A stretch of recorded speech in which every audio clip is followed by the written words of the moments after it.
तो हम तो 100 करोड़ से ज़्यादा की पॉपुलेशन के हित की लड़ाई के लिए मैदान में उतरे हैं। ये मिस्टर नरेंद्र मोदी को समझना चाहिए और यहाँ की सरकार को भी समझना चाहिए। अगर उन्होंने मजदूरों से पंगा लिया है तो फिर वो भुगते हैं इसको।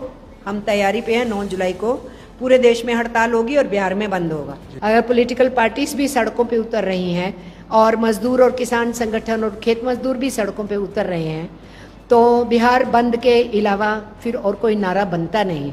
यहाँ के महागठबंधन के नेतृत्व कर रहे हैं साथी तेजस्वी, उन्होंने भी कहा कि हम लोग मजदूरों का साथ देंगे, इस उनके आह्वान का साथ देंगे।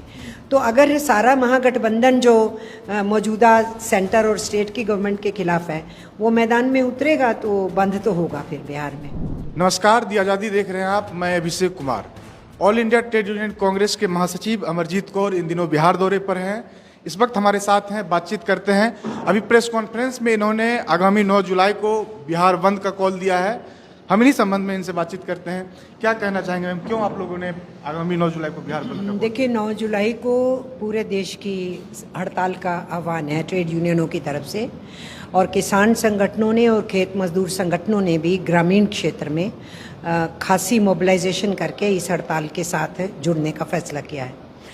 लेकिन बिहार में विशेष करके हमने साथियों से कहा है कि ये केवल हड़ताल नहीं दिखनी चाहिए, बंद दिखना चाहिए।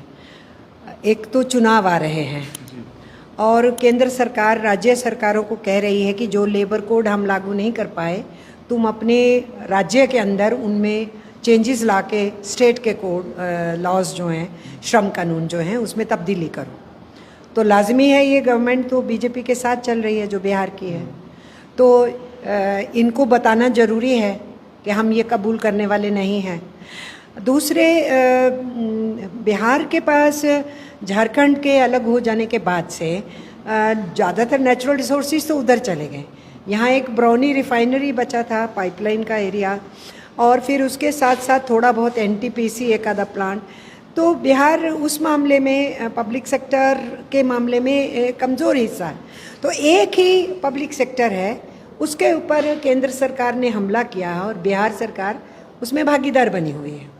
और बिहार की जो कानपुर बरौनी की पाइपलाइन थी वो फिर बिछते बिछते 60 के दशक में, 66 में शुरू की गई थी। उसके बाद पूरे बहुत सारे राज्यों के अंदर पाइपलाइन के ज़रिए से पेट्रोलियम प्रोडक्ट्स का जाना शुरू हुआ।